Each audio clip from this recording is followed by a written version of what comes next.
Nouveau rebondissement dans la course à la Maison-Blanche. Robert Kennedy, candidat indépendant à la présidentielle, a annoncé hier qu'il se désisterait en faveur de Donald Trump dans les États qui peuvent faire basculer l'élection. Le neveu du président et fils de Robert Kennedy s'était présenté lors des primaires face à Joe Biden sans grand succès. Démocrate de toujours, il choisit donc de rompre avec son parti et sa décision pourrait bien influencer le destin de ce scrutin déjà très incertain à Toulouse. Au lendemain de la convention démocrate, c'est un nouveau coup de théâtre et la grande question est de savoir dans quelle mesure le désistement de Robert Kennedy en faveur de Donald Trump va changer la dynamique de l'élection.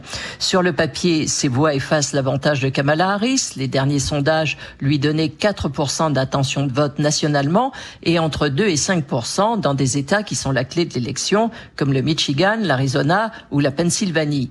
Mais Robert Kennedy n'est pas propriétaire de ces électeurs potentiels et ils doivent le suivre dans son argumentaire, qui est que le Parti démocrate a cessé d'être celui de la démocratie. Bien que Robert Kennedy soit depuis longtemps séparé de sa famille, c'est tout de même un choc d'entendre quelqu'un portant son nom dire « Mon oncle le président et mon père auraient été choqués par la façon dont le débat a été escamoté par le Parti démocrate ».